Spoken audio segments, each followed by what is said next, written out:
Hello दोस्तों, channel में फिर से आपका स्वागत है। ये जानकर बहुत अच्छा लगा कि आप सभी को चार्ट पैटर्न कोर्स का पहला पार्ट पसंद आया, जो कंटिन्यूएशन पैटर्न्स पर केंद्रित था। आपकी डिमांड के अनुसार यहाँ इस 3 वीडियो सीरीज का दूसरा पार्ट है। हमेशा की तरह आपके लिए क्वालिटी कंटेंट बनाने में काफ़ी मेहनत की गई है, इसलिए पहले ये सुनिश्चित कर लें कि आप वीडियो को लाइक करें। कृपया वीडियो को अंत तक देखें ताकि पूरा कॉन्सेप्ट समझ सके और इसे अपने दोस्तों और फेलो ट्रेडर्स के साथ शेयर भी करें। यदि आप चैनल पर नए हैं तो चैनल को सब्सक्राइब करें और बेल नोटिफिकेशन सक्षम करें ताकि आप आने वाले किसी भी अपलोड्स को मिस न करें। पिछले एपिसोड में हमने 5 विभिन्न प्रकार के कंटिन्यूएशन चार्ट पैटर्न्स के बारे में बात की।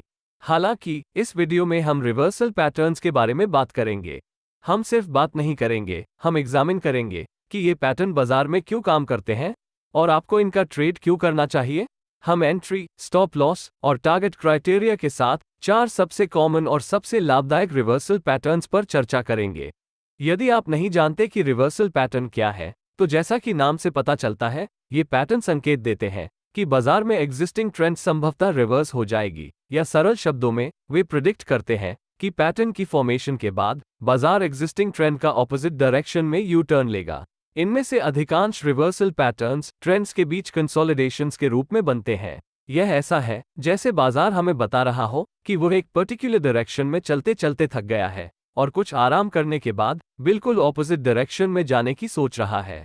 हम 4 रिवर्सल पैटर्न्स और उनके काउंटर पैटर्न्स पर चर्चा करेंगे। पहले हम हेड एंड शोल्डर्स और inverted head and shoulder patterns को समझेंगे। इसके बाद डबल टॉप्स, डबल बॉटम्स, फिर ट्रिपल टॉप्स और ट्रिपल बॉटम्स को जानेंगे। और अंत में हम राइजिंग और फॉलिंग वेजेस के साथ वीडियो को एंड कर देंगे। तो चलिए शुरू करते हैं। हेड एंड शोल्डर पैटर्न सबसे लोकप्रिय रिवर्सल चार्ट पैटर्न में से एक है, और क्योंकि यह लोकप्रिय है इसलिए गलती होने की संभावना भी अधिक है। आइए समझें कि पैटर्न वास्तव में क्या दर्शाता है। इस पैटर्न में 4 पार्ट्स होते हैं। पहला लेफ्ट शोल्डर, फिर हेड, फिर राइट शोल्डर और नेकलाइन। कुल मिलाकर पैटर्न सरल दिखता है, लेकिन वास्तव में इसका मतलब क्या है और क्यों इससे फर्क पड़ता है?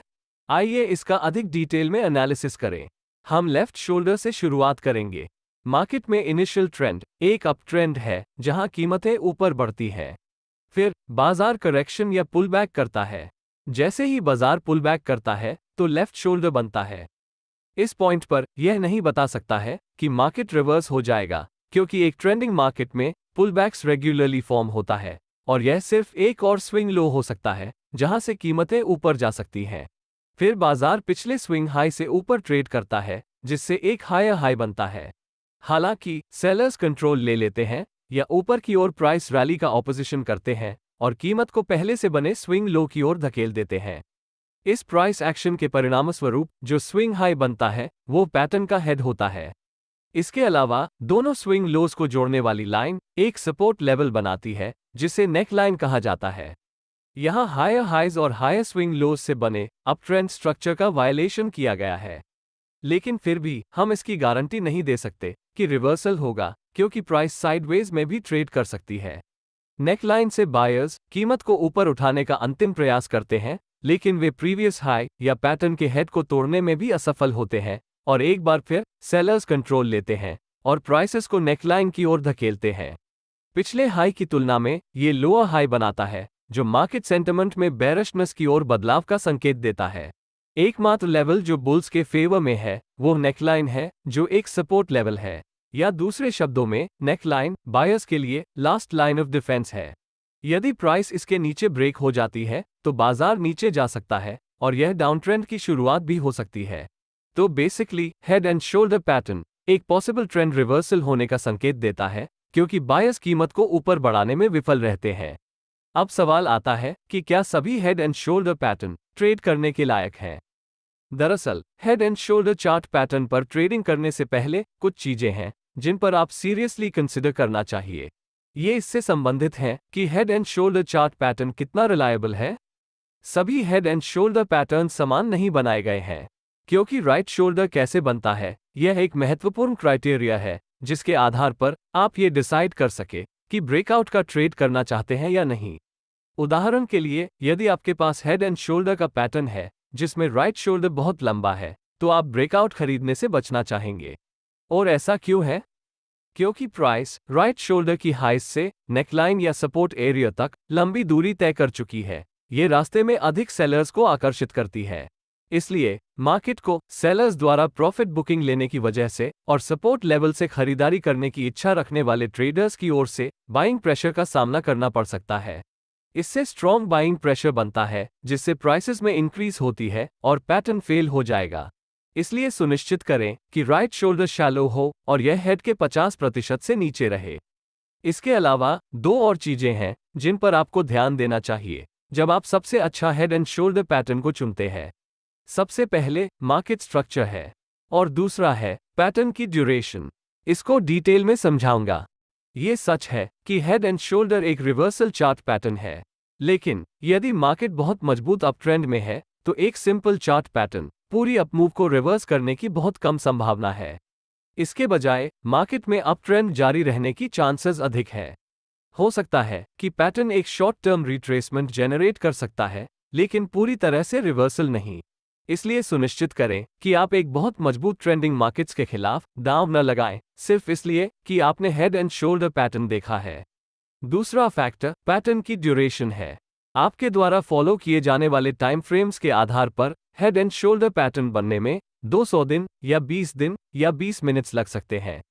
लेकिन कॉमन सेंस के साथ सोचो तो ये बहुत स्पष्ट है कि जिस पैटर्न को बनने में 200 दिन लगते हैं, वो 20 दिन में बनने वाले हेड एंड शोल्डर्स की तुलना में अधिक महत्वपूर्ण है, जो बदले में 20 मिनट में बनने वाले पैटर्न से अधिक रेलेवेंट है। आप पूछ सकते हैं कि ऐसा क्यों है? क्योंकि यदि मार्केट 200 डे पैटर्न के नेकलाइन को तोड़ता है तो अधिक ट्रेडर्स या बायर्स होंगे जो सपोर्ट पर बाय करेंगे और मोस्ट ट्रेडर्स अपना स्टॉप लॉस नेकलाइन के नीचे रखेंगे। ये बायर्स ट्रैप हो जाएंगे और वे बाहर एग्जिट करने के लिए रश करेंगे या ब्रेकडाउन होने पर उनके sell stop loss orders trigger हो जाएंगे, जिससे सेलिंग प्रेशर और बढ़ जाएगा। जब आप 20 मिनट में बने पैटर्न का मामला लेते हैं तो यह हमेशा सच नहीं हो सकता है, क्योंकि कम लोगों को इसके बारे में पता होगा और पैटर्न आपको डिजायर्ड रिजल्ट नहीं दे सकता है। इसलिए हायर टाइम फ्रेम्स पर बने हेड एंड शोल्डर पैटर्न और जिसे बनने में अधिक समय लगता है, उसके सफल होने की संभावना अधिक होती है। अब इसका मतलब यह नहीं है कि जब प्राइस नेकलाइन तोड़ती है तो आप तुरंत शॉर्ट ट्रेड्स कर दें। Head and shoulder chart pattern का ट्रेडिंग करने के कुछ सर्वोत्तम तरीके हैं। मैं ट्रेड एंट्री टेक्निक्स से शुरुआत करूंगा। इस पैटर्न के लिए 4 पॉसिबल एंट्री मेथड्स हैं। पहली और सबसे अग्रेसिव एंट्री तब होती है जब प्राइस नेकलाइन से नीचे ब्रेक होती है। विचार यह है कि ब्रेकडाउन कैंडल नेकलाइन के नीचे क्लोज होने का इंतजार किया जाए और फिर ब्रेकडाउन कैंडल के क्लोज या लो प्राइस के नीचे एक शॉर्ट एंट्री ली जाए। इस टेक्निक का एडवांटेज यह है कि आप बहुत जल्दी किसी ट्रेड में एंट्री कर पाएंगे और शायद आपको बेस्ट पॉसिबल एंट्री प्राइस मिलेगा। लेकिन दोष ये है कि प्राइस रिवर्स हो सकती है और फॉल्स ब्रेकआउट दे सकती है और आपके स्टॉप लॉस को हिट कर सकती है। दूसरी एंट्री टेक्निक प्राइस बिल्डअप के बाद ब्रेकआउट से जुड़ी है। बिल्डअप का अर्थ है एक एरिया ऑफ वैल्यू के निकट कीमतों का टाइट कंसोलिडेशन, विशेष रूप से सपोर्ट या रेजिस्टेंस लेवल के निकट। आप मेरे प्राइस एक्शन कोर्स में सपोर्ट और रेजिस्टेंस के सीक्रेट्स के बारे में अधिक जान सकते हैं। इस मामले में हम नेकलाइन या सपोर्ट लेवल के पास प्राइस के टाइट कंसोलिडेशंस का इंतजार करेंगे और यदि प्राइस नीचे टूटता है तो आप ब्रेकडाउन कैंडल क्लोज के ठीक नीचे या लो प्राइस के नीचे अपनी ट्रेड एंट्री का रेफरेंस दे सकते हैं। इस मेथड का एडवांटेज स्पष्ट रूप से स्टॉप लॉस का टाइट प्लेसमेंट और एक अच्छा एंट्री प्राइस और बेहतर रिवॉर्ड टू रिस्क भी है, जिसके बारे में हम अगले सेक्शन में चर्चा करेंगे। लेकिन ड्रॉबैक ये है कि ब्रेकडाउन कैंडल बहुत बड़ी हो सकती है और आप बहुत लोअर प्राइसेस पर बेचेंगे। आप शायद सोच रहे होंगे, क्या होगा यदि बाजार में कोई बिल्डअप न हो और फिर भी गिरावट जारी रहे, तो क्या मैं ट्रेड से चूक नहीं जाऊंगा? यह एक रेलेवेंट क्वेश्चन है क्योंकि बिल्डअप्स रोज रोज नहीं होता है। एक अन्य कॉमन मेथड कीमतों में प्राइमरी पुलबैक की प्रतीक्षा करना है। ये टेक्निक आपको ब्रेकडाउन के बाद भी कीमतों में उतार चढ़ाव को पकड़ने की सुविधा देती है। यह इस तरह से काम करता है। यदि मार्केट बिना किसी बिल्डअप्स के ब्रेकडाउन हो जाता है तो हम प्राइमरी पुलबैक होने की प्रतीक्षा करेंगे, जो कमजोर कैंडल्स के साथ प्राइसेस में एक टेम्पररी अप मूव है, जो आमतौर पर एक फ्लैग या पेनेंट पैटर्न जैसा दिखता है, जिसे आप क्लियरली ट्रेड करना जानते होंगे। और यदि मार्केट में गिरावट आती है तो आप प्रीवियस स्विंग लो के ब्रेक पर शॉर्ट ट्रेड लेने पर विचार कर सकते हैं, या जब प्राइसेस डिक्लाइन होने लगती हैं तो तुरंत एंट्री कर सकते हैं। जैसा कि मैंने अभी मेंशन किया है, सबसे अच्छे पुलबैक्स शैलो रिट्रेसमेंट्स और स्मॉल बॉडीड कैंडल्स के साथ होते हैं। लेकिन क्या होगा अगर हमें एक स्टीप पुलबैक मिले, और वो भी लार्ज बॉडीड कैंडल्स के साथ? इस मामले में हम क्या करेंगे? यदि पुलबैक गहरा है तो हम प्रिंसिपल ऑफ पोलैरिटी के अनुसार नेकलाइन या previous support turn resistance level में प्राइसेस का फिर से रीटेस्ट करने की प्रतीक्षा करेंगे। ऑब्जर्व करें, यदि प्राइस नेकलाइन का दोबारा परीक्षण करती है तो shooting star, bearish engulfing pattern, evening star आदि जैसे कैंडलस्टिक्स के रूप में नेकलाइन से प्राइस रिजेक्शन की वेट करें। आप मेरे प्राइस एक्शन कोर्स में कैंडल्स का उपयोग करके रिवर्सल ट्रेडिंग करने के बारे में अधिक जान सकते हैं। यदि आपको लगता है कि प्राइस रिजेक्शन है तो आप अगली कैंडल पर शॉर्ट एंट्री कर सकते हैं। ये रीटेस्ट टेक्निक आपको अपनी एंट्री को टाइम करने और बेहतर प्राइसेस पर बाजार में शॉर्टिंग करने की सुविधा भी देती है। लेकिन डाउनसाइड ये है कि प्राइस हमेशा रीटेस्ट नहीं करेगी और आप ट्रेड से पूरी तरह चूक सकते हैं। ध्यान रखने योग्य एक और महत्वपूर्ण बात यह है कि लेफ्ट शोल्डर और हेड के फॉर्मेशन के दौरान वॉल्यूम्स कम होना चाहिए, जो बाइंग इंटरेस्ट में कमी का संकेत देता है, और राइट शोल्डर के फॉर्मेशन के दौरान और ब्रेकआउट के दौरान भी वॉल्यूम्स बढ़ना चाहिए, जिससे इंक्रीज्ड सेलिंग इंटरेस्ट की पुष्टि होती है। इसलिए सुनिश्चित करें कि आप सही समय पर सही एंट्री टेक्निक्स का उपयोग करें। अब हम अपने एंट्री क्राइटेरिया के संबंध में स्टॉप लॉसेस लगाने के बारे में बात करते हैं।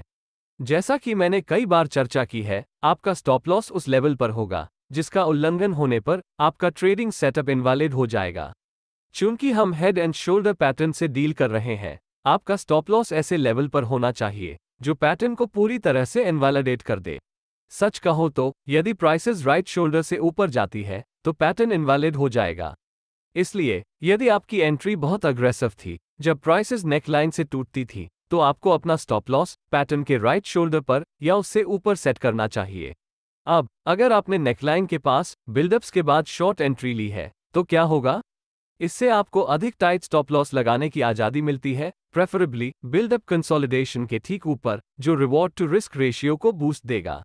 मान लीजिए कि आप दोनों एंट्रीज से चूक गए और प्राइसेस में प्राइमरी पुलबैक आने के बाद आपने मार्केट को शॉर्ट कर दिया।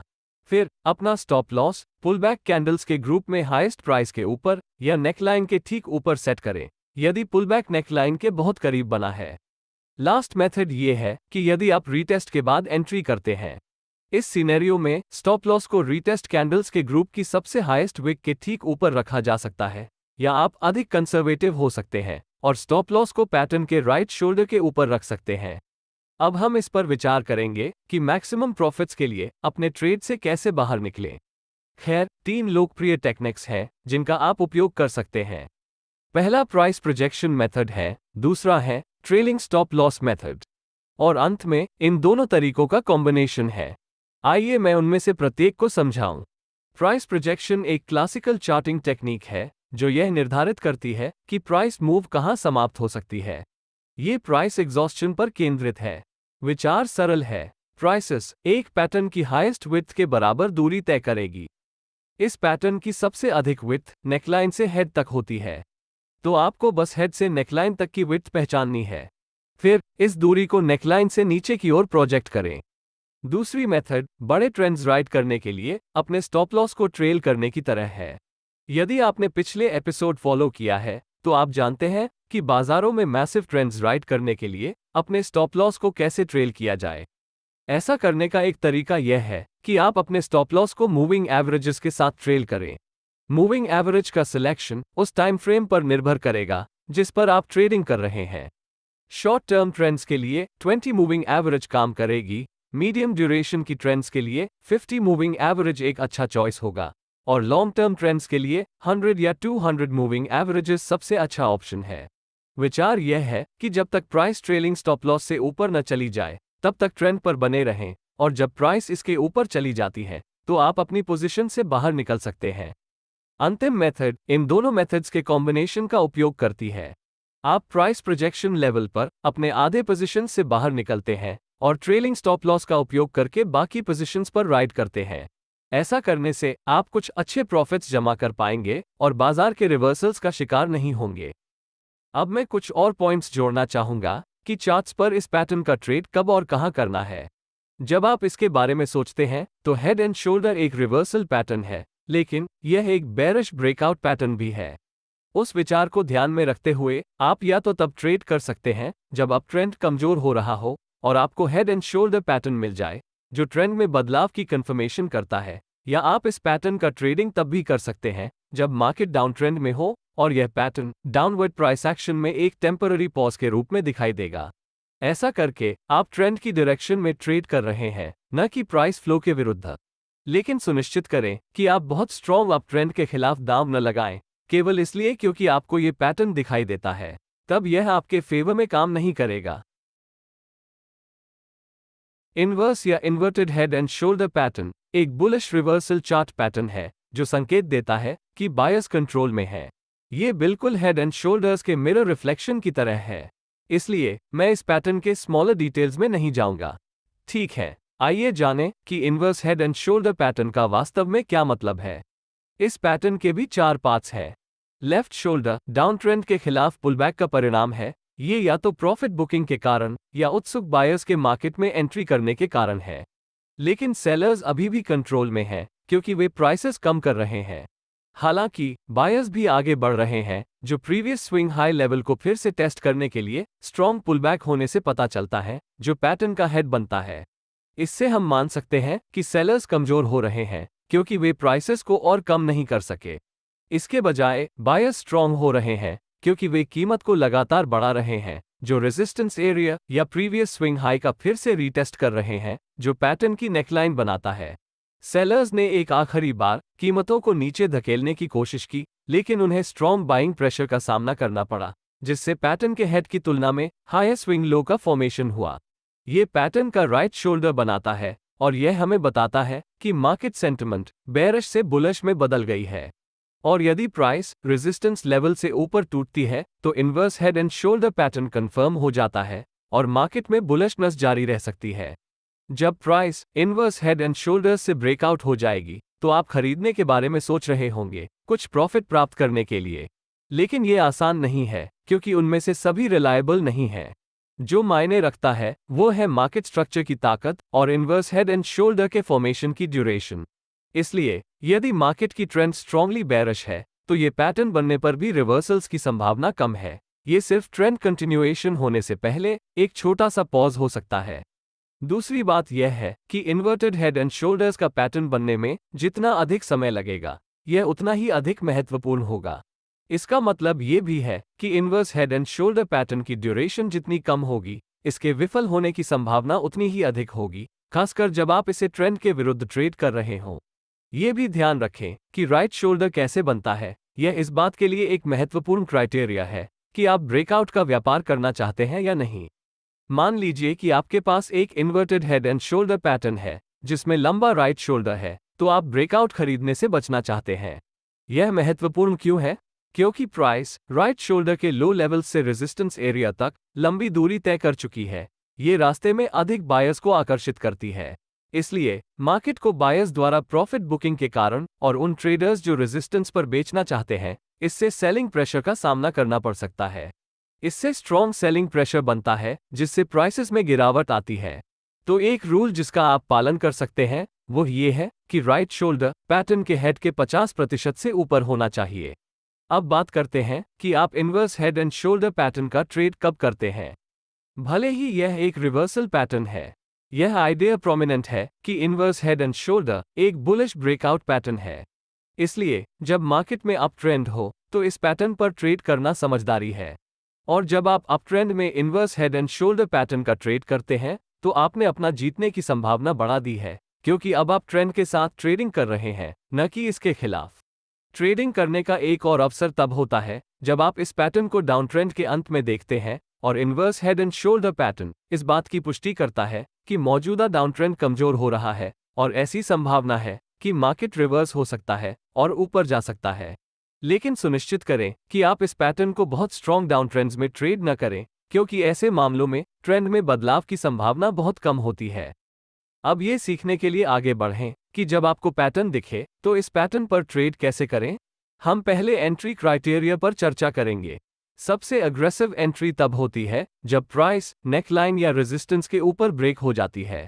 विचार यह है कि ब्रेकआउट कैंडल नेकलाइन के ऊपर क्लोज होने की प्रतीक्षा की जाए और फिर ब्रेकआउट कैंडल के क्लोजिंग प्राइस या हाई प्राइस के ऊपर एक लॉन्ग एंट्री ली जाए। इस टेक्निक का लाभ यह है कि आप बहुत जल्दी किसी ट्रेड में एंटर कर पाएंगे और शायद आपको बेस्ट पॉसिबल एंट्री प्राइस मिलेगा। लेकिन दोष ये है कि प्राइस रिवर्स हो सकती है और फॉल्स ब्रेकआउट दे सकती है और आपके स्टॉप लॉस को प्रभावित कर सकती है। दूसरी एंट्री टेक्निक प्राइस बिल्डअप्स के बाद ब्रेकआउट है। ऐसा तब होता है जब हम रेजिस्टेंस लेवल या नेकलाइन के पास कीमतों का टाइट कंसोलिडेशन देखते हैं। जब आप रेजिस्टेंस लेवल पर बिल्डअप्स देखते हैं तो यह आपको बताता है कि प्रॉफिट टेकिंग और लेवल से शॉर्ट सेलिंग के बावजूद हायर प्राइसेस पर खरीदने के लिए बाइंग प्रेशर अवेलेबल है। साथ ही जो ट्रेडर्स इस लेवल पर शॉर्ट गए उनके buy stop loss orders resistance level से ऊपर होने की संभावना है। इसलिए जब प्राइस रेजिस्टेंस से ब्रेकआउट हो जाती है तो स्टॉप लॉस का इस क्लस्टर प्राइसेस को ऊपर उठाने के लिए फ्यूल प्रदान करेगा। और यदि मार्केट ऊपर ब्रेकआउट होता है तो आप अपने लॉन्ग ट्रेड एंट्रीज को ब्रेकआउट कैंडल के क्लोजिंग प्राइस या हाई प्राइस के ऊपर सेट कर सकते हैं। इस मेथड का उपयोग करने का एडवांटेज स्पष्ट रूप से स्टॉप लॉस का टाइट प्लेसमेंट और रिवॉर्ड टू रिस्क रेशियो में इंप्रूवमेंट के साथ साथ एक बहुत अच्छा एंट्री प्राइस भी है। लेकिन ड्रॉबैक ये है कि ब्रेकडाउन कैंडल की रेंज बहुत बड़ी हो सकती है और आप बहुत हाई प्राइसेस पर खरीदेंगे। अब क्या होगा यदि मार्केट बिल्डअप्स नहीं बनाता है या यह एक लार्ज ब्रेकआउट कैंडल बनाता है और ऊपर की ओर बढ़ना जारी रखता है? यदि आप अबव मेंशन दोनों एंट्रीज से चूक गए हैं तो अनदर मेथड जो आप कंसिडर कर सकते हैं वो प्राइसेस में प्राइमरी पुलबैक की प्रतीक्षा करना है। ये टेक्निक आपको ब्रेकआउट के बाद भी प्राइसेस में उतार चढ़ाव को पकड़ने में मदद करती है। यदि मार्केट बिना किसी बिल्डअप्स के ब्रेकआउट करता है तो हम प्राइमरी पुलबैक होने की प्रतीक्षा करेंगे जो कमजोर कैंडल्स के साथ कीमतों में एक टेम्पररी डाउन मूव है। और यदि मार्केट में पुलबैक आती है तो आप प्रीवियस स्विंग हाई के ब्रेकआउट पर लॉन्ग एंट्री लेने के बारे में सोच सकते हैं या जब प्राइसेस बढ़ने लगती है तो तुरंत एंट्री कर सकते हैं। जैसा कि मैंने अभी मेंशन किया है, सबसे अच्छे पुलबैक्स शैलो रिट्रेसमेंट और स्मॉल बॉडीड कैंडल्स के साथ बनते हैं। लेकिन क्या होगा अगर हमें लार्ज बॉडीड कैंडल्स के कारण स्टीप पुलबैक का सामना करना पड़े? फिर हम क्या करेंगे? यदि पुलबैक गहरा है तो हम नेकलाइन या पिछले रेजिस्टेंस टर्न सपोर्ट लेवल पर फिर से रीटेस्ट करने के लिए प्राइस का इंतजार करेंगे जहां हम बायर्स के आने की उम्मीद करते हैं। हमें यह देखने की जरूरत है कि क्या प्राइस नेकलाइन का फिर से टेस्ट करती है, फिर bullish hammer, bullish engulfing pattern, morning star आदि जैसे कैंडलस्टिक्स के रूप में नेकलाइन से प्राइस रिजेक्शन की प्रतीक्षा करें। यदि आपको लगता है कि प्राइस रिजेक्शन है तो आप अगली कैंडल पर लॉन्ग एंट्री ले सकते हैं। ये रीटेस्ट टेक्निक आपको अपनी एंट्री को टाइम करने और यहां तक कि बेहतर प्राइसेस पर पोजीशंस लेने की सुविधा देती है। लेकिन डाउनसाइड ये है कि इसकी कोई गारंटी नहीं है कि प्राइस फिर से इस लेवल का परीक्षण करेगी, विशेष रूप से एक मजबूत अपट्रेंड में, और आप ट्रेड से पूरी तरह चूक सकते हैं।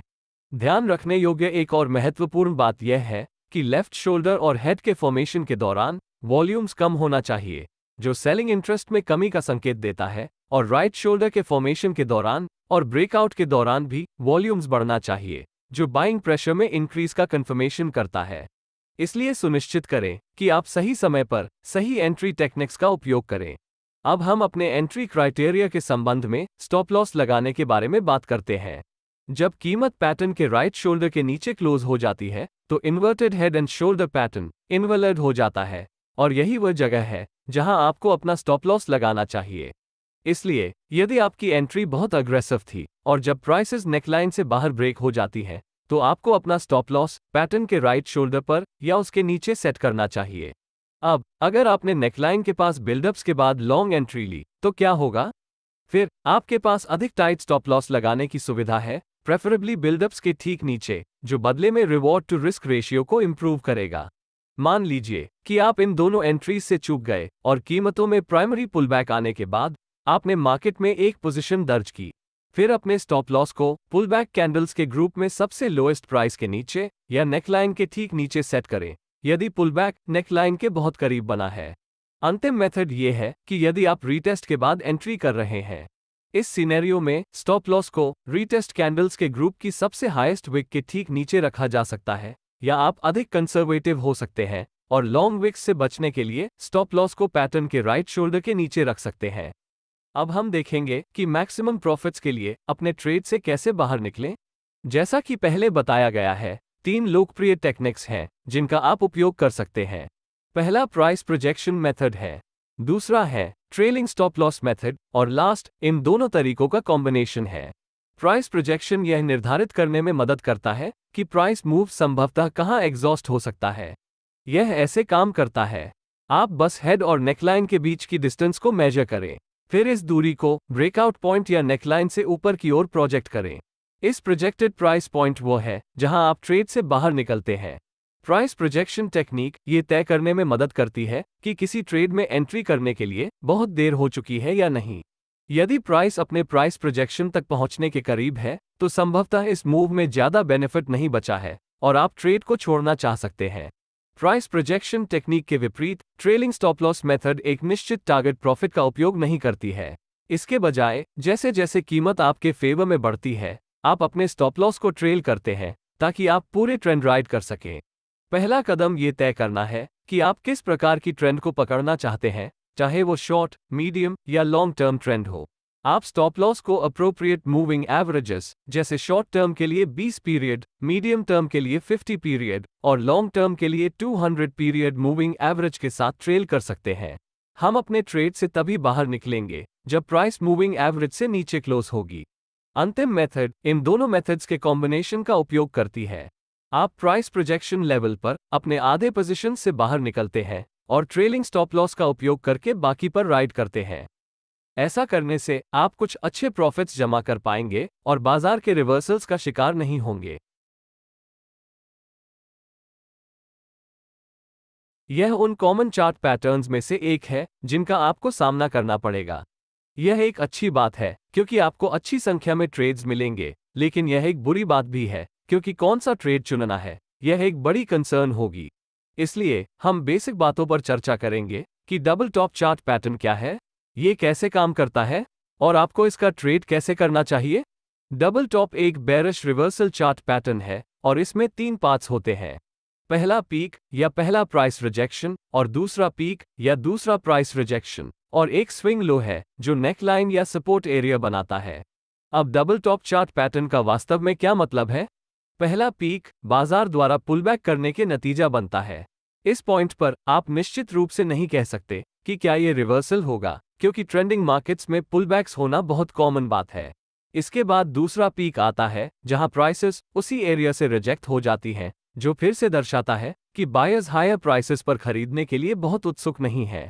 ये पहला संकेत है कि मार्केट में गिरावट आ सकती है। और नेकलाइन का ब्रेक होना हमारे बायस की कंफर्मेशन करेगा कि सेलर्स कंट्रोल में है और मार्केट में गिरावट जारी रह सकती है। In short, double top chart pattern possible trend reversal होने का संकेत देता है क्योंकि मार्केट ऊपर जाने में असमर्थ है। ध्यान रखें कि सभी डबल टॉप चार्ट पैटर्न समान रूप से नहीं बनाए गए हैं।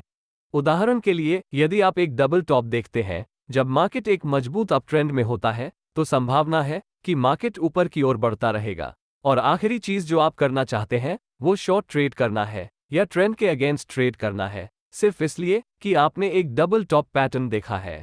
तो डबल टॉप चार्ट पैटर्न पर ट्रेड करते समय 2 चीजें हैं जिन पर आपको ध्यान देना चाहिए। पहला, पैटर्न कहां और कैसे बनता है, और दूसरा, इसे बनने में कितना समय लगता है या कितनी ड्यूरेशन लगती है। जैसा कि मैंने पहले ही मेंशन किया है, आप एक मजबूत अप ट्रेंड के खिलाफ डबल टॉप को शॉर्ट नहीं करना चाहेंगे। इसके अतिरिक्त पहली और दूसरी पीक्स के बीच का स्पेस भी विचार करने योग्य एक इम्पॉर्टेंट फैक्टर है। इसका मतलब ये है कि आपको उन डबल टॉप्स से बचना चाहिए जिसका दोनों पीक्स एक दूसरे के बहुत करीब है। इसके बजाय हम उन डबल टॉप का ट्रेड करना चाहते हैं जब पहली और दूसरी पीक्स के बीच काफी दूरी हो। पीक्स के बीच का स्पेस इतना दूर क्यों होना चाहिए? इसका कारण बहुत आसान है। जब पहले और दूसरे पीक के बीच अधिक टाइम और स्पेस होता है, तो स्विंग लेवल या पीक अधिक महत्वपूर्ण हो जाते हैं, क्योंकि अधिक ट्रेडर्स इस प्राइस लेवल के बारे में जागरूक हो जाएंगे। और जैसा कि आप पहले ही अनुमान लगा चुके होंगे, जब किसी लेवल पर अधिक ध्यान दिया जाता है तो यह अधिक ऑर्डर फ्लोज को आकर्षित करता है, क्योंकि अधिक ट्रेडर्स उस एरिया के आसपास ट्रेड करना चाहेंगे। इसलिए जब ट्रेडर्स का एक बड़ा ग्रुप गलत हो जाता है, तो यह एक अवसर प्रस्तुत करता है जिसका हम लाभ उठा सकते हैं। इसलिए शॉर्टर टाइम फ्रेम्स में इंट्राडे बेसिस पर ट्रेडिंग करते समय डबल टॉप्स और डबल बॉटम्स से सावधान रहें। टाइम फ्रेम्स जितनी अधिक होगी और स्विंग हाई के बीच का स्पेस जितना बड़ा होगा, एक सक्सेसफुल पैटर्न की संभावना उतनी ही अधिक होगी। अधिकांश ट्रेडिंग गुरुज आपको डबल टॉप ब्रेकआउट्स को शॉर्ट करने के लिए कहेंगे जब प्राइस नेकलाइन से नीचे ब्रेकडाउन हो जाएगी और अपने स्टॉप लॉस को हाई से ऊपर सेट कर दें। हालांकि इस अप्रोच के साथ दो इश्यूज हैं। सबसे पहले, एक मजबूत डाउन मूव के बाद मार्केट तेजी से ऊपर की ओर पलट सकता है, जो एक फॉल्स ब्रेकआउट साबित हो सकता है और आपके स्टॉप लॉस को प्रभावित कर सकता है। दूसरे, स्टॉप लॉस बहुत बड़ा है और यह आपके ट्रेड्स पर अनुकूल रिवॉर्ड टू रिस्क की पेशकश नहीं करता है। तो इसे ठीक करने के लिए आप कुछ तरीकों के बारे में सोच सकते हैं। आइए पहले एंट्री क्राइटेरिया पर चर्चा करके शुरुआत करें। सबसे अग्रेसिव एंट्री तब होती है जब प्राइस नेकलाइन या सपोर्ट लेवल से नीचे टूट जाती है। विचार यह है कि ब्रेकआउट कैंडल को नेकलाइन के नीचे क्लोज होने का इंतजार किया जाए और फिर ब्रेकआउट कैंडल के क्लोजिंग प्राइस या लो प्राइस के नीचे एक शॉर्ट एंट्री ली जाए। कैंडल के क्लोज होने की प्रतीक्षा करने से यह सुनिश्चित हो जाएगा कि कैंडल नेकलाइन के नीचे क्लोज हो गई है और यह सुझाव देती है कि यह फॉल्स ब्रेकआउट नहीं है। इस टेक्निक का दूसरा फायदा यह है कि आप बहुत अर्ली स्टेज में ही ट्रेड में एंट्री कर पाएंगे, लेकिन ड्रॉबैक यह है कि ब्रेकआउट कैंडल का साइज बहुत बड़ा हो सकता है, जो रिवॉर्ड टू रिस्क को बुरी तरह से कम कर सकता है। कुछ मामलों में नेकलाइन के पास प्राइस बढ़ने का इंतजार करना हमेशा फायदेमंद होता है, जो इस पैटर्न में सपोर्ट लेवल के रूप में कार्य करता है। जब बिल्डअप्स के बाद प्राइस नेकलाइन से नीचे ब्रेक हो जाएगी, तो हम एक शॉर्ट ट्रेड करेंगे। इससे ट्रेड सक्सेस की हाई प्रोबेबिलिटी सुनिश्चित होगी, क्योंकि जो ट्रेडर्स नेकलाइन या सपोर्ट के पास लॉन्ग पोजीशंस ली हैं, उनके sell stop loss orders support level से नीचे रखे जाएंगे और यदि मार्केट में गिरावट जारी रहती है, तो उन्हें अपना लॉसेस को कट करना होगा। एक बार जब प्राइस सपोर्ट लेवल से नीचे आ जाती है, तो ये सभी स्टॉप लॉस ऑर्डर्स हिट होंगे, जिससे सेलिंग प्रेशर बढ़ जाएगा, जिससे सक्सेस की संभावना बढ़ जाएगी। इसके अतिरिक्त ये trade favourable risk to reward भी सुनिश्चित करेगा, क्योंकि आपके पास बहुत टाइट स्टॉप लॉस होगा। वैसे भी इस अप्रोच के साथ समस्या यह है कि ब्रेकआउट कैंडल बहुत बड़ी हो सकती है और दूसरा प्रॉब्लम यह है कि केवल लिमिटेड नंबर्स में ही ट्रेड्स अवेलेबल हैं। अब यदि आप ब्रेकआउट ट्रेड से चूक गए तो क्या होगा? क्या यह अंत है? जरूरी नहीं। यदि प्राइसेस फ्लैग या पेनेंट पैटर्न के रूप में प्राइमरी पुलबैक बनाती हैं, तो भी आप ट्रेड में एंट्री कर सकते हैं। जब प्राइस में गिरावट शुरू हो, तो आप एक शॉर्ट एंट्री ले सकते हैं। प्राइमरी पुलबैक कमजोर कैंडल्स के साथ प्राइसेस में एक टेम्पररी अपमूव है, जो संभवतः प्रॉफिट बुकिंग के कारण होती है। एक अच्छा पुलबैक शैलो होता है और कमजोर कैंडल्स से जुड़ा होता है। लेकिन क्या होगा अगर हमें लार्ज बॉडीड कैंडल्स के कारण स्टीप पुलबैक का सामना करना पड़े? फिर हम क्या करेंगे? फिर हम नेकलाइन पर प्राइस के रीटेस्ट की तलाश कर सकते हैं, जो अब एक रेजिस्टेंस लेवल की तरह बिहेव करेगा, जहां हम सेलर्स के मार्केट में एंट्री होने की उम्मीद कर सकते हैं। इसलिए यदि प्राइस रीटेस्ट करता है, तो नेकलाइन से प्राइस रिजेक्शन की प्रतीक्षा करें, जो shooting star, bearish engulfing pattern, evening star आदि जैसे कैंडलस्टिक्स का रूप में होता है। यदि आपको लगता है कि प्राइस रिजेक्शन हुआ है, तो आप प्राइसेस नीचे की ओर मूव होने पर एक शॉर्ट एंट्री ले सकते हैं। ये रीटेस्ट एंट्री किसी भी अन्य एंट्री मेथड्स की तुलना में बेहतर एंट्री प्राइस प्रदान करती है, लेकिन डाउनसाइड ये है कि प्राइसेस हमेशा रीटेस्ट नहीं करती हैं, विशेष रूप से स्ट्रॉन्ग मार्केट ट्रेंड्स में पुलबैक या रीटेस्ट की उम्मीद नहीं होती है। अबव एवरेज वॉल्यूम्स, RSI और MACD आदि जैसे अन्य इंडिकेटर्स के साथ ब्रेकआउट की कंफर्मेशन करना सुनिश्चित करें। अब आइए स्टॉप लॉस क्राइटेरिया पर चर्चा करें। आपका स्टॉप लॉस उस लेवल पर होगा जिसका ब्रीच होने पर आपका ट्रेडिंग सेटअप इनवैलिड हो जाएगा। चूंकि हम एक डबल टॉप पैटर्न पर ट्रेड कर रहे हैं, हमारा स्टॉप लॉस ऐसे लेवल पर होना चाहिए जो पैटर्न को पूरी तरह से इनवैलिडेट कर दे। उस अर्थ में यदि प्राइस पैटर्न के स्विंग हाई से ऊपर जाती है, तो पैटर्न इनवैलिड हो जाएगा। लेकिन इसमें एक छोटा सा ट्विस्ट है। नंबर 1, स्टॉप लॉस बहुत बड़ा हो सकता है और इसलिए रिवॉर्ड टू रिस्क बहुत कम होगा। दूसरे, मार्केट टॉप रेजिस्टेंस लेवल तक जा सकता है और आपके स्टॉप लॉस को ट्रिगर करने के बाद लोअर लेवल्स पर वापस जा सकता है, बस एक ट्रिपल टॉप पैटर्न बनाने के लिए, और फिर पैटर्न को पूरा करते हुए नीचे की ओर बढ़ सकता है। तो मैं जो सलाह देता हूं वह ये है कि या तो अपने स्टॉप लॉस को स्विंग टॉप और नेकलाइन के बीच 50% के लेवल पर रखें, या यदि ये दूरी बहुत बड़ी है तो ब्रेकडाउन कैंडल हाई के ठीक ऊपर ATR इंडिकेटर का उपयोग करके पर्याप्त बफर स्पेस के साथ अपना स्टॉप लॉस सेट करें। ये हमारा स्टॉप लॉस हो सकता है यदि आपकी एंट्री बहुत अग्रेसिव थी, यानी जब प्राइस नेकलाइन से टूट गई तो आप सीधे शॉर्ट ट्रेड ली गए। अब अगर आपने नेकलाइन के पास बिल्डअप्स के बाद शॉर्ट एंट्री ली तो क्या होगा? फिर आपको अधिक टाइट और हैसल फ्री स्टॉप लॉस लगाने की आज़ादी मिलती है, प्रेफरेबली बिल्डअप या कंसोलिडेशन के ठीक ऊपर, जो आपके रिवॉर्ड टू रिस्क रेशियो को बढ़ावा देगा। मान लीजिए कि आप इन दोनों एंट्रीज से चूक गए और प्राइसेस के प्राइमरी पुलबैक बनने के बाद आपने मार्केट को शॉर्ट कर दिया, तो अपने स्टॉप लॉस को पुलबैक कैंडल्स के ग्रुप में हाईएस्ट प्राइस से ऊपर या नेकलाइन के ठीक ऊपर सेट करें, यदि पुलबैक नेकलाइन के बहुत करीब बना है। अंतिम मेथड ये है कि यदि आप रीटेस्ट के बाद एंट्री कर रहे हैं, इस सिनेरियो में स्टॉप लॉस को रीटेस्ट कैंडल्स के ग्रुप की सबसे हाईएस्ट विक के ठीक ऊपर रखा जा सकता है, या आप अधिक कंजर्वेटिव हो सकते हैं और स्टॉप लॉस को पैटर्न की विड्थ के 50% पर रख सकते हैं। ठीक है, जैसा कि आपने अनुमान लगाया होगा, आपके ट्रेड से एग्जिट करने की 3 टेक्निक्स हैं। पहला प्राइस प्रोजेक्शन मेथड है, दूसरा ट्रेलिंग स्टॉप लॉस मेथड है, और अंत में इन दोनों तरीकों का कॉम्बिनेशन है। प्राइस प्रोजेक्शन प्राइस एग्जॉस्शन पर केंद्रित है। विचार यह है कि ब्रेकआउट के बाद प्राइसेस पैटर्न की हाईएस्ट विड्थ के बराबर डिस्टेंस तय करेगी। इस पैटर्न की सबसे हाईएस्ट विड्थ नेकलाइन से लेकर स्विंग हाई तक है, तो आपको बस स्विंग टॉप से नेकलाइन तक की दूरी की पहचान करनी है। फिर इस दूरी को नेकलाइन से नीचे की ओर प्रोजेक्ट करें। इससे आपको डिजायर्ड प्रॉफिट टारगेट मिलेगा। अपने स्टॉप लॉस को ट्रेल करने का दूसरा तरीका बड़ी ट्रेंड्स को राइड करने का है। हम ट्रेल करने के लिए विभिन्न पीरियड्स की मूविंग एवरेज का उपयोग करेंगे। मूविंग एवरेजेस का सिलेक्शन उस टाइम फ्रेम पर निर्भर करेगा जिस पर आप ट्रेड कर रहे हैं।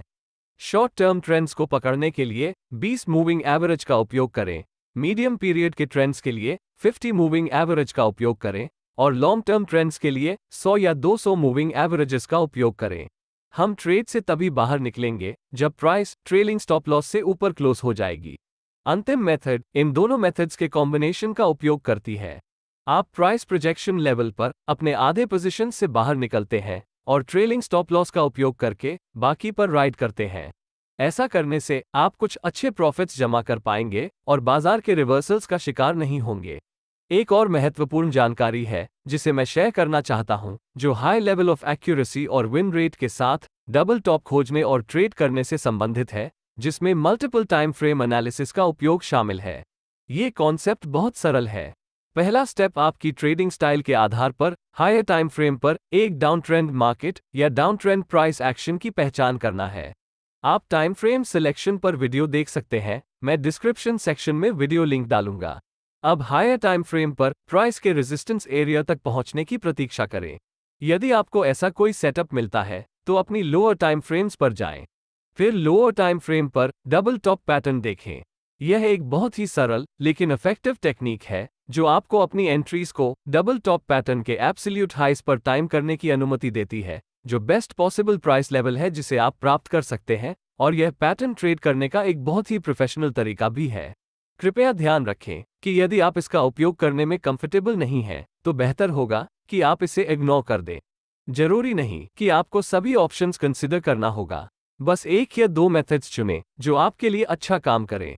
अब हम इस पर ध्यान केंद्रित करेंगे कि डबल बॉटम पैटर्न क्या है, ये कैसे काम करता है, और ट्रेड करते समय इसे कैसे अपनाया जाए। डबल बॉटम पैटर्न एक बुलिश ट्रेंड रिवर्सल पैटर्न है और यह डबल टॉप के बिल्कुल विपरीत है। इस पैटर्न के 3 पार्ट्स हैं, फर्स्ट लो या फर्स्ट प्राइस रिजेक्शन, सेकंड लो या सेकंड प्राइस रिजेक्शन, और एक नेकलाइन जो बीच में स्विंग हाई को जोड़ने वाले एक रेजिस्टेंस एरिया है। पैटर्न के ये हिस्से क्या दर्शाते हैं, मैं एक्सप्लेन करूंगा। पहला लो तब बनता है जब मार्केट नीचे डिक्लाइन होता है, एक स्विंग लो बनता है और ऊपर की ओर बढ़ता है। इस पॉइंट पर यह डाउन ट्रेंड में रिट्रेसमेंट होने की संभावना है। लेकिन तब दूसरा स्विंग लो बनता है जब मार्केट पिछले स्विंग लो लेवल को रिजेक्ट कर देता है और फिर से हायर लेवल्स पर पहुंच जाता है। अब हम मान सकते हैं कि बाइंग प्रेशर है, लेकिन यह कहना जल्दबाजी होगी कि मार्केट में अप मूव जारी रह सकती है या नहीं। हम बाइंग प्रेशर की ताकत की कंफर्मेशन तभी कर सकते हैं जब प्राइस नेक लाइन से ऊपर ब्रेक हो जाए। जब प्राइस नेक लाइन या रेजिस्टेंस लेवल से ऊपर टूटती है तो ये बाइंग साइड में इंटरेस्ट और मार्केट के हायर लेवल्स पर जाने की संभावना का संकेत देती है। In short, double bottom pattern संकेत देता है कि डाउन ट्रेंड संभवतः बॉटम्ड आउट हो गया है और प्राइस बढ़ने वाली है। कई ट्रेडर्स डबल बॉटम बनने के बाद नेकलाइन से ब्रेकआउट खरीदने की फैसला करते हैं, लेकिन यह हमेशा आपके फेवर में काम नहीं करेगा, क्योंकि यदि बाजार एक मजबूत डाउन ट्रेंड में है और यह हर रोज स्मॉल डबल बॉटम्स बनाता है, तो बाजार में गिरावट जारी रहने की संभावना है। इसके अलावा सभी डबल बॉटम्स एक जैसे नहीं बनाए जाते हैं। पैटर्न को पहचानने के लिए हम जिस टाइम फ्रेम्स का उपयोग करते हैं और स्विंग लोस के बीच की स्पेस भी विचार करने योग्य फैक्टर्स हैं। इसलिए हायर टाइम फ्रेम पर बना एक double bottom pattern lower time frame पर बने पैटर्न की तुलना में अधिक महत्वपूर्ण है। अब ट्रेडिंग के लिए एंट्री क्राइटेरियाज पर विचार करें। एक अग्रेसिव एंट्री तब होती है जब प्राइस नेकलाइन या रेजिस्टेंस के ऊपर टूट जाती है। विचार यह है कि या तो ब्रेकआउट पर एक लॉन्ग पोजीशन में एंट्री किया जाए, जो अक्सर फॉल्स ब्रेकआउट प्रॉब्लम का कारण बन सकता है, या आप ब्रेकआउट कैंडल के नेकलाइन के ऊपर क्लोज होने की प्रतीक्षा कर सकते हैं और फिर ब्रेकआउट कैंडल के क्लोजिंग प्राइस या हाई प्राइस के ऊपर एक लॉन्ग एंट्री ले सकते हैं। इस टेक्निक का लाभ ये है कि आप ट्रेड में जल्दी एंट्री कर पाएंगे और आपको बेस्ट पॉसिबल एंट्री प्राइस भी मिल सकता है। लेकिन डाउनसाइड ये है कि ब्रेकआउट कैंडल बहुत बड़ी हो सकती है या प्राइस रिवर्स भी हो सकती है और फॉल्स ब्रेकआउट दे सकती है और अपना स्टॉप लॉस हिट हो सकती है। दूसरी एंट्री टेक्निक नेकलाइन के पास बिल्डअप्स के बाद ब्रेकआउट्स है। ऐसा तब होता है जब हम रेजिस्टेंस लेवल या नेकलाइन के पास प्राइसेस का टाइट कंसोलिडेशन देखते हैं। जब आप रेजिस्टेंस लेवल पर बिल्डअप्स देखते हैं तो यह आपको बताता है कि बाइंग प्रेशर अवेलेबल है और लोग प्रॉफिट बुकिंग करने और लेवल से शॉर्ट सेलिंग करने के बावजूद हायर प्राइसेस पर बाइंग करने को तैयार है। साथ ही जो ट्रेडर्स इस लेवल से शॉर्ट ट्रेड करते हैं, उनके buy stop loss orders resistance level से ऊपर होने की संभावना है। इसलिए जब प्राइस रेजिस्टेंस लेवल से ब्रेकआउट हो जाती है, तो बाय स्टॉप लॉसेस का ये क्लस्टर प्राइसेस को ऊपर ले जाने के लिए आवश्यक फ्यूल प्रदान करेगा। और यदि मार्केट नेकलाइन से ऊपर टूटता है, तो आप अपने लॉन्ग ट्रेड्स को ब्रेकआउट कैंडल क्लोज होने के ठीक ऊपर या ब्रेकआउट कैंडल की हाई से ऊपर दर्ज कर सकते हैं। इस मेथड का उपयोग करने का लाभ स्पष्ट रूप से स्टॉप लॉस का टाइट प्लेसमेंट और रिवॉर्ड टू रिस्क रेशियो में इंप्रूवमेंट के साथ साथ एक बहुत अच्छा एंट्री प्राइस भी है। लेकिन ड्रॉबैक ये है कि ब्रेकडाउन कैंडल की रेंज बहुत बड़ी हो सकती है और आप बहुत प्रीमियम प्राइस पर खरीदेंगे। अब क्या होगा यदि मार्केट बिल्डअप्स नहीं बनाता है या यह एक मैसिव ब्रेकआउट कैंडल बनाता है और फिर ऊपर की ओर बढ़ना जारी रखता है?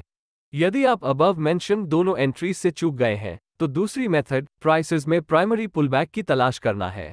ये टेक्निक आपको ब्रेकआउट के बाद भी प्राइस मूव को पकड़ने में मदद करती है। यदि मार्केट बिना किसी बिल्डअप्स के ब्रेकआउट हो जाता है, तो हम प्राइमरी पुलबैक होने की प्रतीक्षा करेंगे, जो कमजोर कैंडल्स के साथ प्राइसेस में एक टेम्पररी डाउन मूव है। और यदि मार्केट में गिरावट आती है, तो आप प्रीवियस स्विंग हाई के ब्रेक पर लॉन्ग ट्रेड लेने के बारे में सोच सकते हैं, या जब प्राइसेस बढ़ने लगती हैं तो तुरंत एंट्री कर सकते हैं। सबसे अच्छा पुल बैक छोटी छोटी कैंडल्स के साथ एक शैलो रिट्रेसमेंट होना चाहिए। लेकिन कभी कभी हमें नेकलाइन पर स्टीप पुलबैक्स महसूस होता है। इसे रीटेस्ट कहा जाता है। जब प्राइस नेकलाइन या सपोर्ट लेवल पर फिर से रीटेस्ट करती है, तो हम उम्मीद करते हैं कि बायर्स आएंगे। हमें यह देखने की जरूरत है कि यदि प्राइस नेकलाइन का दोबारा रीटेस्ट करती है, तो bullish hammer, bullish engulfing pattern, morning star आदि जैसे रिवर्सल कैंडलस्टिक्स के रूप में नेकलाइन से प्राइस रिजेक्शन की प्रतीक्षा करें। यदि आप एक प्राइस रिजेक्शन पाते हैं, तो आप अगली कैंडल पर लॉन्ग एंट्री कर सकता है। रीटेस्ट टेक्निक आपको अपनी एंट्रीज को टाइम करने और यहां तक कि बेहतर प्राइसेस पर पोजीशंस लेने की सुविधा देती है। लेकिन डाउनसाइड ये है कि इसकी कोई गारंटी नहीं है कि प्राइस फिर से इस लेवल का रीटेस्ट करेगी, विशेष रूप से एक मजबूत अप ट्रेंड में, और आप ट्रेड से पूरी तरह चूक सकते हैं। ध्यान रखने योग्य एक और महत्वपूर्ण बात यह है कि ब्रेकआउट्स के दौरान वॉल्यूम्स बढ़ना चाहिए, जो बाइंग प्रेशर में इंक्रीज की पुष्टि करता है। इसलिए सुनिश्चित करें कि आप सही समय पर सही एंट्री टेक्निक्स का उपयोग करें। अब हम अपने एंट्री क्राइटेरिया के संबंध में स्टॉप लॉस लगाने के बारे में बात करते हैं। डबल बॉटम पैटर्न तब इनवैलिड हो जाता है जब प्राइस नेकलाइन से रिवर्स हो जाती है और पैटर्न के स्विंग लो के नीचे क्लोज हो जाती है। यदि आप इस विचार के आधार पर अपना स्टॉप लॉस लगाते हैं, तो स्टॉप लॉस बहुत बड़ा होगा और आपको भारी नुकसान होगा, और इसके अलावा प्राइस स्विंग लो से रिवर्स हो सकती है और ट्रिपल बॉटम पैटर्न बनाते हुए फिर से ऊपर जा सकती है। तो वास्तव में आपको अपना स्टॉप लॉस कहां लगाना चाहिए? मेरा सजेशन है कि या तो अपने स्टॉप लॉस को स्विंग बॉटम और नेकलाइन के बीच 50% के लेवल पर रखें, या यदि ये दूरी बहुत बड़ी है तो ब्रेकडाउन कैंडल के लोज के ठीक नीचे ATR इंडिकेटर का उपयोग करके पर्याप्त बफर स्पेस के साथ अपना स्टॉप लॉस सेट करें। ये हमारा स्टॉप लॉस हो सकता है यदि आपकी एंट्री बहुत अग्रेसिव थी, यानी जब प्राइसेस नेकलाइन से बाहर ब्रेक हुआ है तो आप तुरंत एक लॉन्ग एंट्री ली है। अब अगर आपने नेकलाइन के पास बिल्डअप्स के बाद लॉन्ग एंट्री ली तो क्या होगा? फिर आपके पास अधिक टाइट स्टॉप लॉस लगाने की सुविधा है, प्रेफरेबली बिल्डअप्स के ठीक नीचे, जो बदले में रिवॉर्ड टू रिस्क रेशियो में इंप्रूवमेंट करेगा। मान लीजिए कि आप इन दोनों एंट्रीज से चूक गए और प्राइसेस में प्राइमरी पुलबैक होने के बाद आपने बाजार में एक लॉन्ग पोजीशन दर्ज की। यदि पुलबैक नेकलाइन के बहुत करीब बना है तो पुलबैक कैंडल्स के ग्रुप में सबसे लोएस्ट प्राइस या सबसे लोएस्ट विक के नीचे या नेकलाइन के ठीक नीचे अपना स्टॉप लॉस सेट करें। अंतिम मेथड ये है कि यदि आप रीटेस्ट के बाद एंट्री कर रहे हैं, इस सिनेरियो में स्टॉप लॉस को रीटेस्ट कैंडल्स के ग्रुप की सबसे लोएस्ट विक के ठीक नीचे रखा जा सकता है, या आप अधिक कंजर्वेटिव हो सकते हैं और स्विंग लो और नेकलाइन के बीच की दूरी के 50% पर अपना स्टॉप लॉस लगा सकते हैं, जिससे आप लॉन्ग विक्स से बच सकते हैं। अंत में हम चर्चा करेंगे कि मैक्सिमम प्रॉफिट्स के लिए अपने ट्रेड से कैसे बाहर निकलें। हमेशा की तरह 3 मेथड्स हैं जिनका हम उपयोग कर सकते हैं। आइए मैं उनमें से प्रत्येक को समझाऊं। प्राइस प्रोजेक्शन स्विंग बॉटम और नेकलाइन के बीच की दूरी की मेजर करता है। फिर इस दूरी को ब्रेकआउट पॉइंट या नेकलाइन से ऊपर की ओर प्रोजेक्ट करें। प्रोजेक्टेड प्राइस पॉइंट या लेवल वो है जहां आप ट्रेड से बाहर निकलते हैं। ये टेक्निक आपको ये तय करने में मदद करती है कि किसी ट्रेड में एंट्री करने के लिए बहुत देर हो चुकी है या नहीं। यदि प्राइस अपने प्राइस प्रोजेक्शन तक पहुंचने के करीब है तो संभवतः इसमें बहुत अधिक जूस नहीं बचा है और आप ट्रेड को छोड़ना चाह सकते हैं। लेकिन प्राइस प्रोजेक्शन टेक्निक के विपरीत ट्रेलिंग स्टॉप लॉस मेथड का कोई फिक्स टारगेट नहीं होता है। इसके बजाय जैसे जैसे प्राइस हमारे फेवर में बढ़ती है, हम अपने स्टॉप लॉस को ट्रेल करते हैं ताकि आप पूरे ट्रेंड का लाभ उठा सकें। पहला स्टेप ये तय करना है कि आप किस प्रकार की ट्रेंड को पकड़ना चाहते हैं, चाहे वो शॉर्ट, मीडियम या लॉन्ग टर्म ट्रेंड हो। फिर आप क्रमशः 20 पीरियड, 50 पीरियड या 200 पीरियड जैसे अप्रोप्रिएट मूविंग एवरेजेस के साथ ट्रेलिंग स्टॉप लॉस का पता लगा सकते हैं। हम अपने ट्रेड से तभी बाहर निकलेंगे जब प्राइस मूविंग एवरेज से नीचे क्लोज होगी। अंतिम मेथड इन दोनों मेथड्स को जोड़ती है। आप प्राइस प्रोजेक्शन लेवल पर अपने आधे पोजीशन से एग्जिट करते हैं और ट्रेलिंग स्टॉप लॉस का उपयोग करके बाकी पर राइड करते हैं ताकि आप कुछ अच्छे प्रॉफिट्स जमा कर सके और मार्केट रिवर्सल्स पर पैसे न गंवाएं। डबल टॉप के जैसे ही आप हाई प्रोबेबिलिटी सेटअप्स को फिल्टर करने के लिए मल्टीपल टाइम फ्रेम्स का उपयोग कर सकते हैं। आपको बस एक higher time frame support area की पहचान करनी है, फिर अपनी पसंदीदा लोअर टाइम फ्रेम्स पर जाएं और एक डबल बॉटम पैटर्न की तलाश करें जो higher time frame support level की ओर झुकता हो। इस तरह आप स्विंग बॉटम के एब्सोल्यूट लो लेवल्स से एक लॉन्ग ट्रेड कर सकते हैं।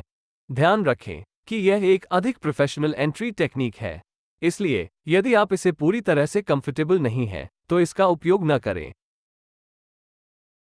यदि आपने डबल टॉप और डबल बॉटम पैटर्न्स को ठीक से समझ लिया है, तो ट्रिपल टॉप्स और ट्रिपल बॉटम्स बहुत आसान होगा। ये पिछले 2 पैटर्न्स के ही एक्सटेंशंस हैं। एंट्री, एग्जिट और स्टॉप लॉस समान है, लेकिन जो सबसे ज्यादा मायने रखता है वो तीसरे स्विंग हाई या स्विंग लो का फॉर्मेशन है। आइए जानें कि ये पैटर्न क्या दर्शाते हैं। ट्रिपल टॉप एक बेरिश रिवर्सल चार्ट पैटर्न है जो संकेत देता है कि सेलर्स कंट्रोल में है।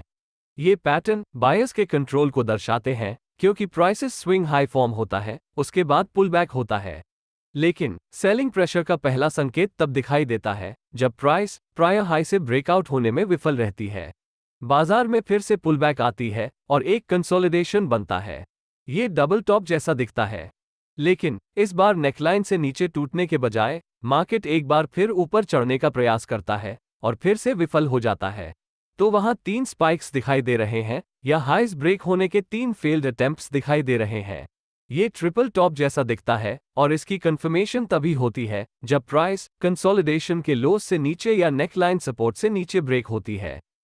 मैं एंट्री, स्टॉप लॉस और टारगेट क्राइटेरिया पर चर्चा नहीं करूंगा क्योंकि आप डबल टॉप पैटर्न के रूल्स का पालन कर सकते हैं। कोई भी पैटर्न्स, स्ट्रैटेजीज या टेक्निक्स हर समय काम नहीं करती। इसमें ट्रिपल टॉप पैटर्न भी शामिल है।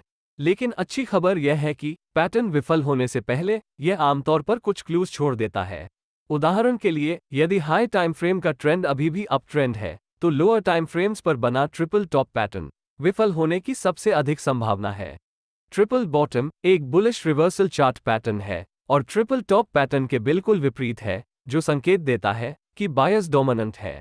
पैटर्न की शुरुआत सेलर्स द्वारा प्राइस को नीचे धकेलने से होती है, जिससे प्राइस स्विंग लो बनते हैं, जिसके बाद पुलबैक होता है। लेकिन बाइंग प्रेशर का पहला संकेत तब दिखाई देता है जब प्राइस प्रीवियस स्विंग लो से ब्रेकआउट होने में विफल रहती है। मार्केट में एक और पुलबैक आई और यह एक कंसोलिडेशन की तरह दिख रहा है। ये डबल बॉटम पैटर्न जैसा दिखता है, लेकिन नेकलाइन को तोड़ने के बजाय मार्केट एक बार फिर नीचे जाने का प्रयास करता है और फिर से लो लेवल को तोड़ने में विफल रहता है। तो वहां 3 लोज विजिबल है या लोअर लेवल से ब्रेक होने के 3 फेल्ड अटेम्प्ट्स दिखाई दे रहे हैं। यह एक ट्रिपल बॉटम की तरह दिखता है और इसकी कंफर्मेशन तभी होती है जब प्राइस कंसोलिडेशन या नेकलाइन रेजिस्टेंस लेवल के हाई से ऊपर ब्रेक हो जाती है। एंट्री, स्टॉप लॉस और target criteria double bottom pattern के रूल्स के समान है।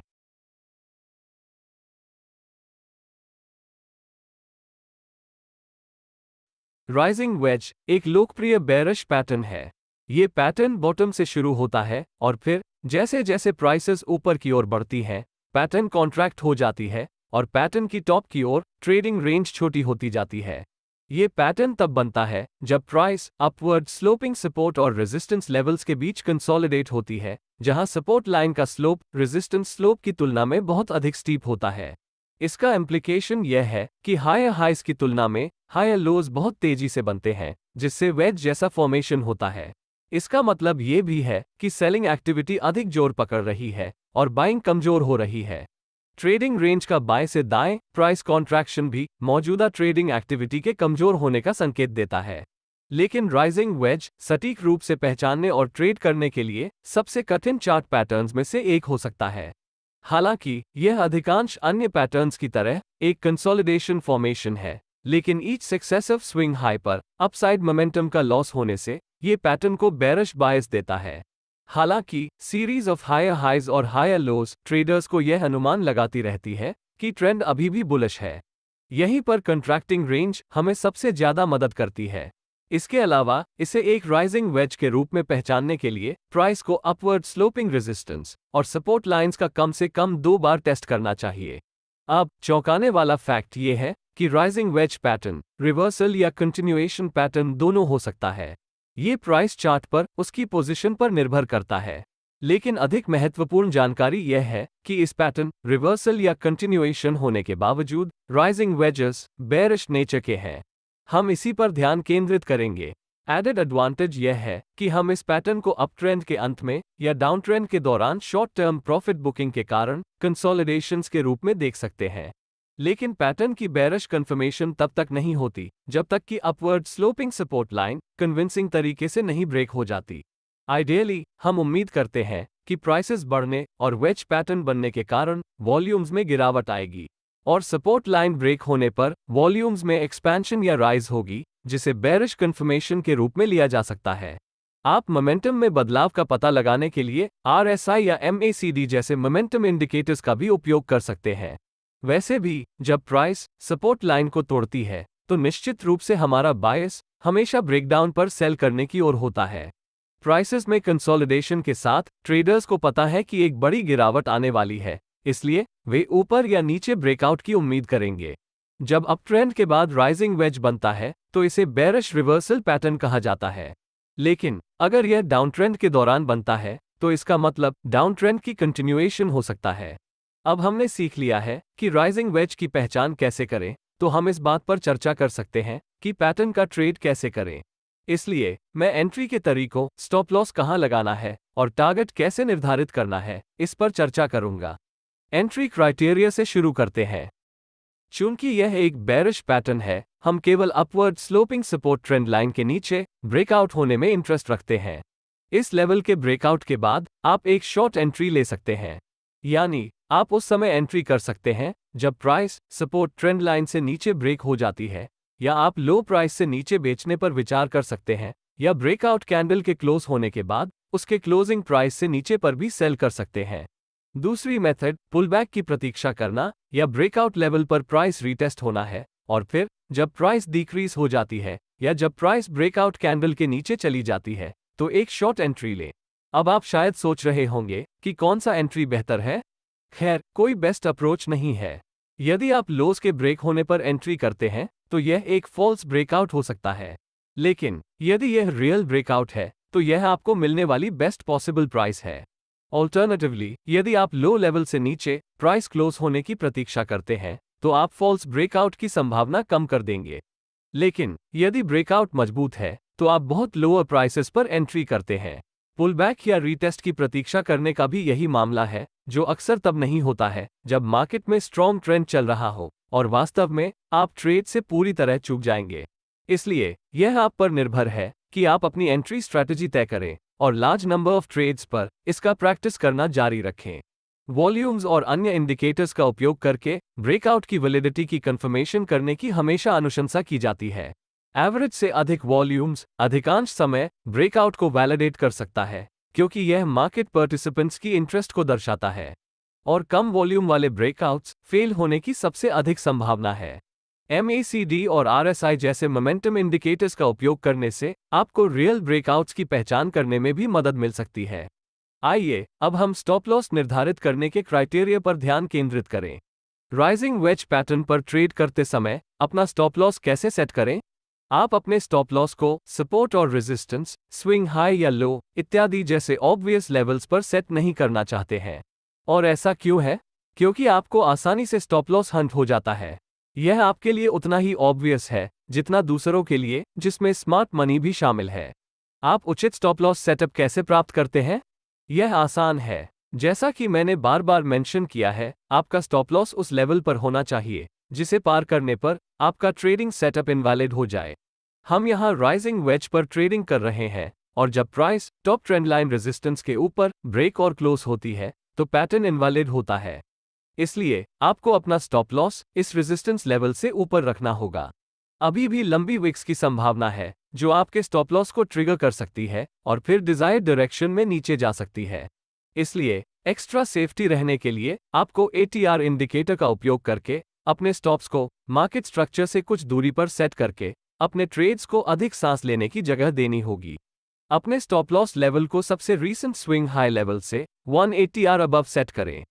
और अंत में आइए जानें कि राइजिंग वेज पैटर्न के लिए टारगेट्स कैसे निर्धारित करें। अब ऐसे कई तरीके हैं जिनसे आप अपने विनर्स को कैश इन कर सकते हैं। सबसे आम तरीकों में से एक है प्री डिटर्मिन्ड प्रॉफिट टारगेट रखना। टारगेट को वेज के हाईएस्ट विड्थ या वेज के सपोर्ट से रेजिस्टेंस तक के सबसे वाइडेस्ट पोर्शन की ऊंचाई लेकर इस दूरी को ट्रेंड लाइन ब्रेकआउट पॉइंट से नीचे प्रोजेक्ट कर सकता है। आप अपने स्टॉप लॉस को तब तक ट्रेल करना भी चुन सकते हैं जब तक बाजार आपको ट्रेड से बाहर न कर दे। ये बेहतर ऑप्शन क्यों है?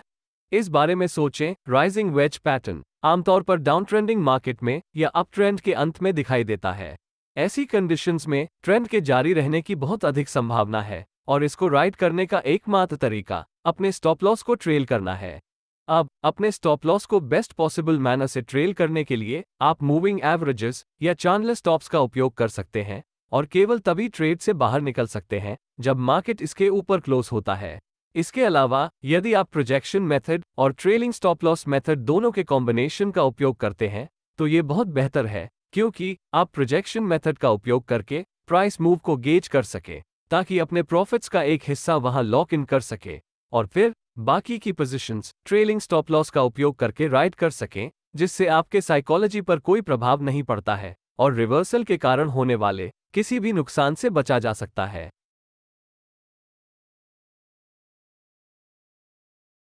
Falling veg chart pattern rising veg के काउंटर पैटर्न की तरह है। ये तब बनता है जब मार्केट दो कन्वर्जिंग सपोर्ट और रेजिस्टेंस लाइंस के बीच कंसोलिडेट होता है।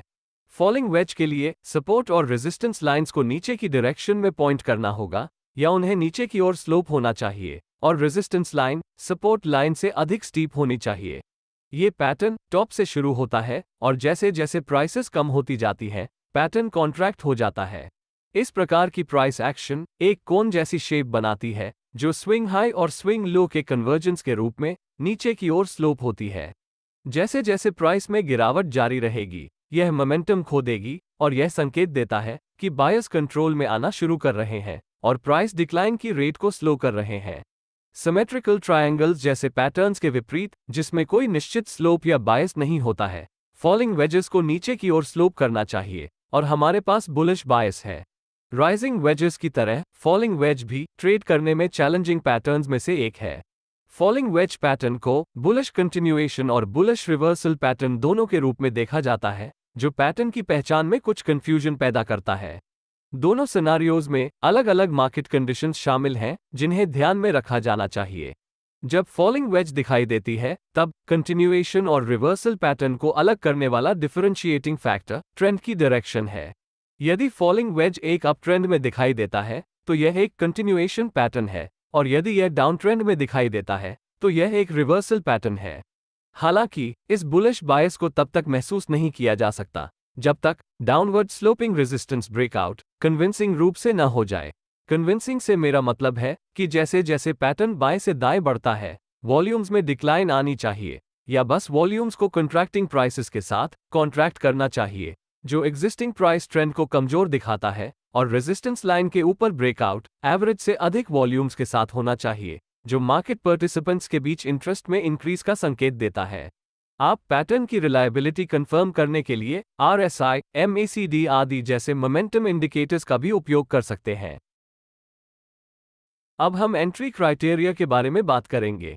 तो अपने एंट्री का बेहतर टाइम कैसे करें? खैर, इसे करने के कुछ तरीके हैं। पहला तरीका यह है कि जब प्राइस रेजिस्टेंस ट्रेंड लाइन से ऊपर ब्रेक हो जाए, तो लॉन्ग ट्रेड करनी चाहिए। आपको बस रेजिस्टेंस लेवल के ऊपर एक बाय ऑर्डर देना है, और जब प्राइस इस लेवल से ऊपर पहुंच जाएगी, तो आप तुरंत लॉन्ग होगा। यदि ब्रेकआउट रियल है, तो यह एंट्री के लिए बेस्ट पॉसिबल प्राइसेस में से एक है। लेकिन यह तरीका बहुत जोखिम भरा है, और संभावना है कि यह फॉल्स ब्रेकआउट हो सकता है। यह अगली मेथड पिछले अप्रोच के समान है। एकमात्र अंतर यह है कि आप प्राइस को ट्रेंडलाइन रेजिस्टेंस के ऊपर ब्रेक और क्लोज होने का इंतजार करते हैं। कैंडल क्लोज होने के बाद आप ब्रेकआउट कैंडल हाई से ऊपर लॉन्ग एंट्री कर सकते हैं। इससे फॉल्स ब्रेकआउट की संभावना कम हो जाएगी। लेकिन यदि प्राइस की मोमेंटम मजबूत है, तो आप बहुत प्रीमियम प्राइसेस पर अपने ट्रेड में एंट्री करेंगे। यदि आप एक एक्सपीरियंस्ड ट्रेडर हैं, तो आप मार्केट में तब भी एंट्री कर सकते हैं जब प्राइस पैटर्न की ऊपरी ट्रेंड लाइन पर पुलबैक या रीटेस्ट आ जाती है। यह आपको ट्रेड में एंट्री करने में मदद कर सकता है, भले ही आप ब्रेकआउट मूव मिस आउट कर गए हो, और यह ब्रेकआउट कैंडल के क्लोज होने की वेट करने की तुलना में बेहतर एंट्री प्राइसेस प्रदान करता है। इस अप्रोच के साथ समस्या यह है कि मार्केट हर बार पुलबैक या रीटेस्ट नहीं दे सकता है। एक बार फिर आप अपने अप्रोच में कंजर्वेटिव या अग्रेसिव हैं या नहीं, इसके आधार पर अपनी पसंद का एंट्री टाइप चुन सकते हैं। वॉल्यूम्स और अन्य इंडिकेटर्स के साथ ब्रेकआउट को वैलिडेट करना सुनिश्चित करें कि क्या वास्तव में मार्केट पार्टिसिपेंट्स में प्राइसेस ऊपर मूव करने में इंटरेस्ट है। उचित स्टॉप लॉस कैसे सेट करें ताकि आप बहुत जल्दी स्टॉप्ड आउट न हो? अब इससे कोई फर्क नहीं पड़ता कि आप ब्रेकआउट या पुलबैक आदि का ट्रेड कर रहे हैं, क्योंकि कॉन्सेप्ट एक ही है। आपका स्टॉप लॉस ऐसे स्थान पर होना चाहिए जहां पहुंचने पर आपका ट्रेडिंग सेटअप इनवैलिड हो जाएगा। इसका मतलब यह है कि यदि मार्केट स्टॉप लॉस पर पहुंच जाता है, तो आपको ऑटोमैटिकली पता चल जाएगा कि आप गलत था। इसलिए रेजिस्टेंस लेवल से नीचे स्टॉप लॉस एक अच्छा आइडिया नहीं है। फिर और कहां? इसके बारे में सोचो। अपना स्टॉप लॉस सेट करने के लिए आइडियल प्लेस कहां है, ताकि यदि मार्केट उस तक पहुंच जाए तो आपको पता चले कि फॉलिंग वेज पैटर्न इनवैलिड हो गया।